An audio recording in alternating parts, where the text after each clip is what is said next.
Seorang ibu di Bandung menulis Suzuki Candy. Dia bercerita bagaimana sebuah buku yang luar biasa mampu mempengaruhi anaknya, seorang pecandu narkoba, untuk bangkit dan kemudian sembuh. Bagaimana buku itu dan apa isi buku itu? Tapi kita simak dulu cerita tentang surat dari sang ibu. Ini dia. Pak Andi F. Noya yang saya hormati. Perkenalkan dulu, saya adalah seorang ibu di Bandung. Nama saya Windarti, usia 45 tahun. Saya ibu dari 2 orang putra yang masing-masing sudah hampir lulus kuliah. Namun yang tertua Niko sangat bandel dan urakan. Suatu ketika beberapa waktu yang lalu, sore-sore saya mendengar isak tangis dari kamar Niko. Niko yang kasar dan keras kepala menangis karena membaca sebuah buku. Selanjutnya keajaiban terjadi pada Niko, putra tertua saya itu. Niko mendadak menjadi anak baik gara-gara sebuah novel. Saya sempat tergetar waktu Niko bilang kali ini ia bertekad menuntaskan rehab ketergantungan obatnya. Apakah sampai sekuat itu pengaruh sebuah buku? Niko bilang ia merasa malu pada perjuangan ibu guru di buku itu dan malu pada tokoh Lintang, anak miskin yang pintar dan terpaksa berhenti sekolah karena kekurangan biaya. Niko menjadi anak baik karena sebuah novel. Novel itu adalah Laskar Pelangi.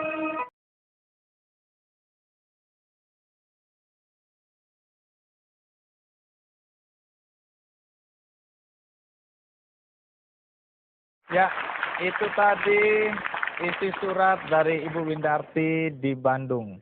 Di sini sudah ada Siska dan Feby, 2 pembaca buku Laskar Pelangi yang juga mengaku terinspirasi atau tergugah oleh buku tersebut.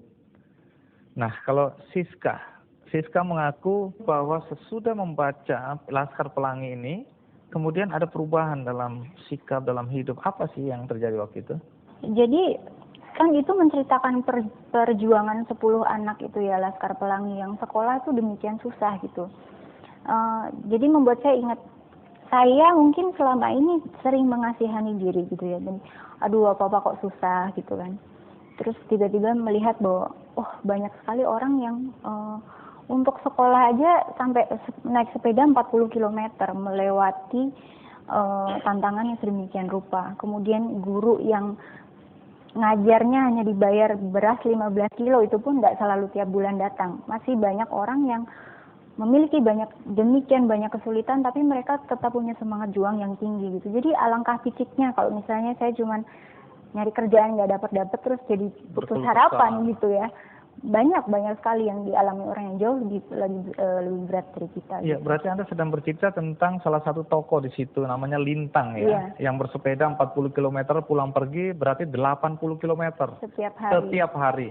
dengan sepeda butut yang rantainya suka putus. Iya, betul. Dan untuk mencapai sekolah, Lintang ini harus menyeberang sungai yang ada buayanya. Ya, bersama kita saat ini ada Dr. Gigi Era. Dokter Gigi yang juga terinspirasi oleh buku Laskar Pelangi. Apa yang terjadi pada Anda? Pada saat itu saya seorang dokter yang baru lulus PTT atau PTT di Purwakarta. Kemudian saya bingung mau ngapain gitu. Akhirnya saya mau buka praktek sendiri. Saya tidak percaya diri. Mau nunggu menjadi pegawai negeri akhirnya. Kemudian di buku Laskar Pelangi pada bagian akhir disebutkan ada tokoh mahar, seorang yang pandai dalam bidang seni.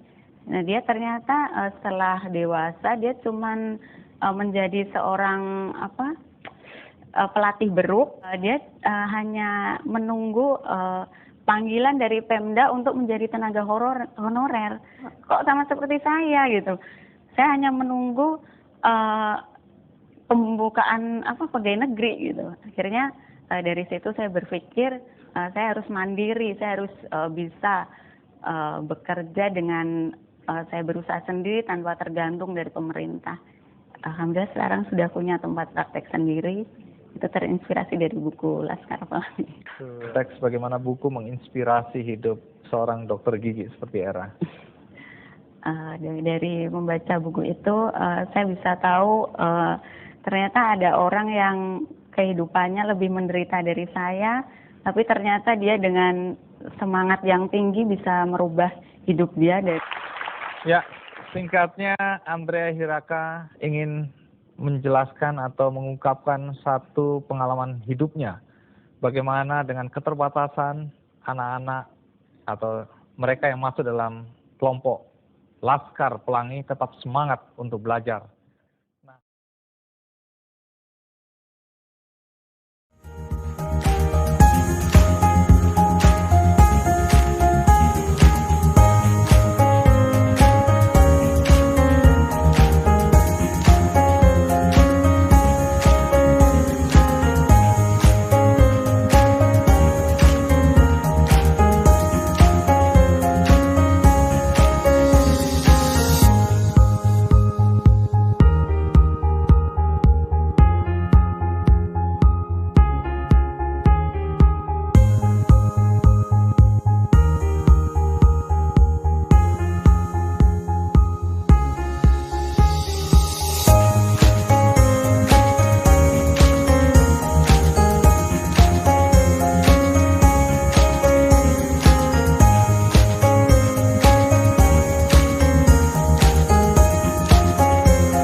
Bagus bukan?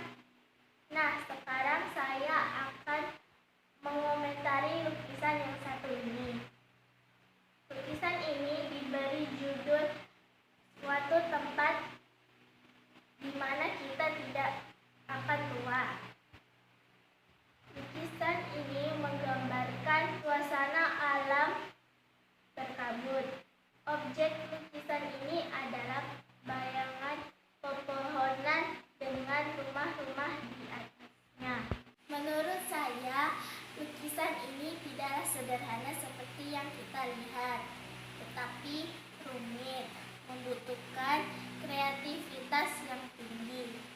Lukisan suasana alam berkabut kelihatan nyata, tapi alam